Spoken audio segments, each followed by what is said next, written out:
Hello everyone, this is GLHF Computers guide to overclocking the i5 2500k processor.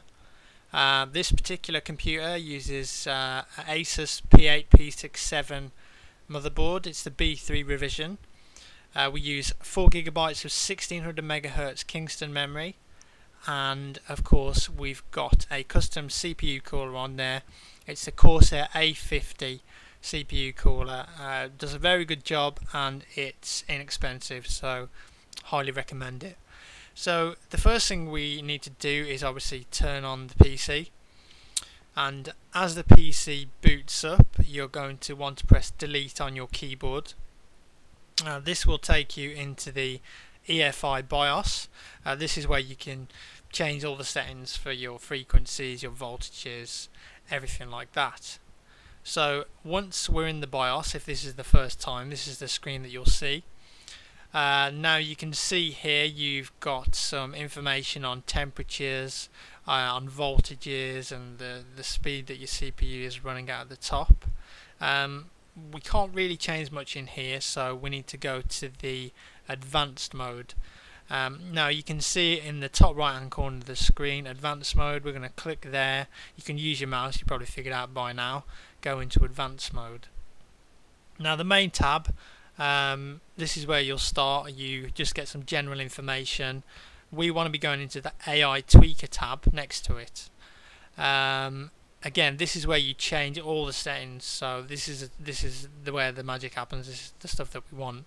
So the first thing we want to do is change AI overclocking tuner to manual. That will be set to automatic. We want to change that to manual, so that means that we can adjust the frequency of the CPU. So go ahead and make sure that's set to manual.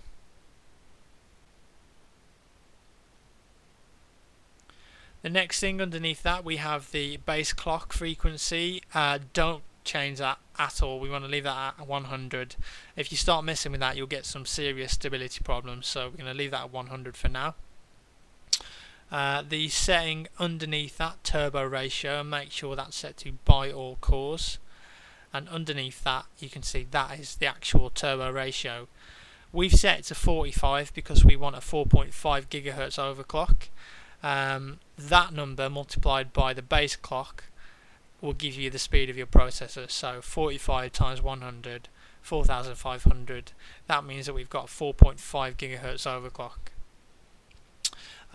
Next, the setting underneath that is the internal PLL overvoltage. We want to make sure that that is enabled. So if it's set to automatic, again click it and make sure it's set to enabled. Underneath that we have the memory frequency. If you bought a CPU like this and a memory, most people use DDR3 1333 MHz or DDR3 1600 MHz. So select whichever you have. In this case it's 1600 MHz, so we're going to go ahead and select that. EPU power saving mode, we want to make sure that that is disabled. Any sort of power saving feature can cause instability with overclocking, so we're going to be disabling a few more of those as well. OC tuner, that's the automatic overclocking on the motherboard. We want to make sure that that's always turned off, so set that to cancel. DRAM timing control, this sets the timings of your memory. The motherboard is pretty good at picking up automatically what they are. In this case 99927, that's fine, so we're going to leave it at that.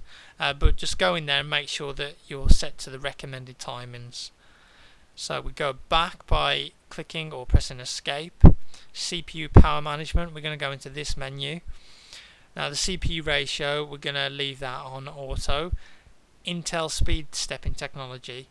Now this, you can enable it or disable it. I like to keep it enabled. It basically means when you're just on your desktop not doing anything or just browsing the internet, your multiplier will drop to 16, so your CPU will be at, in this case, 1.6 GHz, so it's saving power, it's saving energy, and I don't see a problem with that unless it's causing stability problems, so I like to leave that enabled. Turbo mode underneath that, of course we can leave that enabled, and the rest of the stuff there, the power limits, the duration. The motherboard does a pretty good job of that, so we're going to leave all that on auto. And then we're going to go back again, scroll down, and we get some more options here. Now these options here, these are all your voltages. So we're going to put load line calibration. We're going to make sure that that is set to extreme. VRM frequency, we're going to put that on automatic. Phase control, extreme again. Duty control, extreme. So when you're running the high speeds, you know, everything's cool with the power.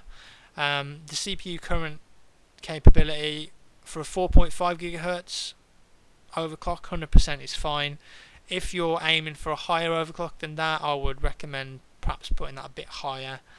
CPU voltage, manual mode, we want to put 1.35 in there.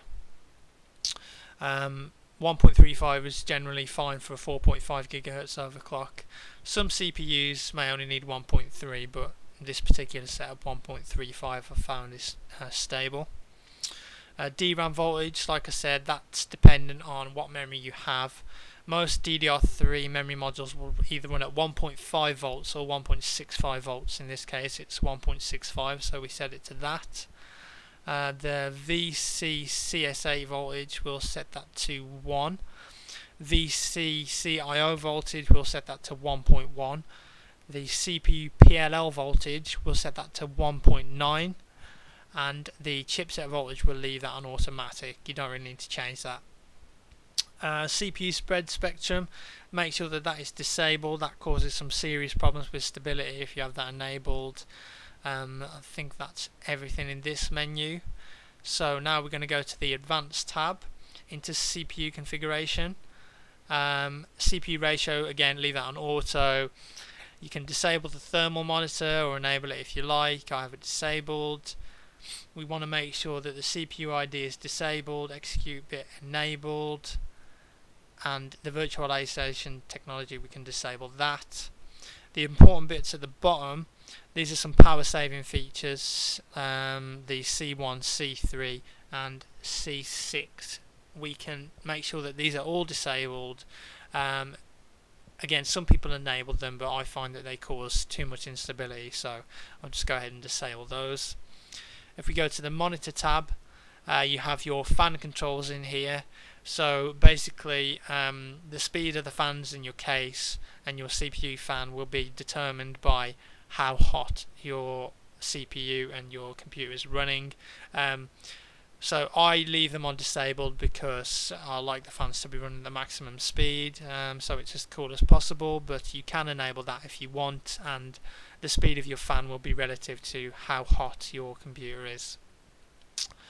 And then we want to save the profiles, so you know, if there's a problem, if your computer restarts or there's a power cut or something and your BIOS settings reset, we can just load the profile again. So if you go to the Tool tab and then Asus OC profile, we can see that we can save all those settings that we've just put in to 8 different, we can save 8 different profiles. We'll call that one 4.5 gigahertz, seeing as that's relevant, and save it to profile 1. That's fine. And the final thing to do is press F10 to save and exit, and then your computer will restart. And now we'll be skipping ahead a bit, and we'll be in Windows and checking out the stability of the CPU using a number of programs. Okay, so now we're in Windows and we're going to be checking everything saved okay and looking at some stability testing. The first program we're going to use is CPU-Z. There'll be links to all these programs in the description, so you can download them. They're all free as well. When you load up CPU-Z, you'll see the multiplier and the core speed here. You'll see that it's set to 16 at the moment, so that gives us a 1.6 gigahertz processor speed. And that's because we're just on the desktop, and the Intel speed stepping, which I mentioned earlier, has knocked the multiplier down to save on power and save on energy. We'll click on the memory tab, and you can see the timings are all in there fine, and we have a speed of 1600 megahertz. You have to double that number, 800. So now we're going to be loading up Hardware Monitor. This is a cool little program that monitors voltages, you can see there, and more importantly the temperatures here. So that's the temperature of each CPU core, so we can see, you know, is it too hot, is it okay, and when we run a stress test like we're going to do now, you'll see the temperature rise, and we'll be able to check if it's, you know, suitable. So I'm going to go ahead now and I'm going to load up Intel Burn Test, which is a program that stresses the CPU and the memory and checks for stability. So in the interest of time, we'll just run one iteration of the standard test, and you'll be able to see you know, the stability that we have here, and also the speed stepping should kick in. If you see on CPU Z here, the multiplier changes back to 45, so that gives us a clock speed of 4.5 gigahertz, so that's what we want. And as you can see, we've passed the test there. It's a success, it's completed it in 12 seconds or so. The most important tool for stability though is Prime 95, which we have here. Make sure that in place large FFTs is ticked, so that's testing maximum power consumption and heat and memory and everything. So we're gonna go ahead and click OK to start the test. Again, you can see the clock speed is 4500, so that's 4.5 gigahertz again, and there's 4 separate tests that's going on here, one for each CPU core that you have, and that's stressing the CPU to 100%. And as you can see, it's had an effect on the temperatures here. We've now got an average of 78 degrees C, so the computer's at 100% load. 78 degrees C is well under the recommended specifications, so that's absolutely fine. Remember, as I said before, do not attempt an overclock as high as this if you're just using the stock cooler. Make sure you've got a nice big heatsink on there, so you've got all, you know, you've got more voltage than would normally be in the CPU, but because you've got a decent heatsink on there, the temperatures are still completely fine. So normally I would run this test for roughly 4 hours. If it passes the test with no errors, then I'm pretty happy that that's a stable overclock. Obviously test out games and just general use, and if you're not getting blue screens or crashes, then you know, you're pretty certain that that's a stable overclock. Okay, so that's pretty much it for the video. I hope it was useful for you, and I wish you luck with your overclocking. Like I said at the start of the video, this is a general sort of baseline. The settings that I've given you will work for most people and they will be stable, but not every CPU and motherboard are the same, so you may have to do a little tweaking. Make sure you visit the website www.glhf.co.uk. we've got plenty of pre-built gaming systems on there. You can actually buy this specific PC system, which I'll provide a link to in the description. So yeah, I hope you enjoyed the video again, and thanks for watching.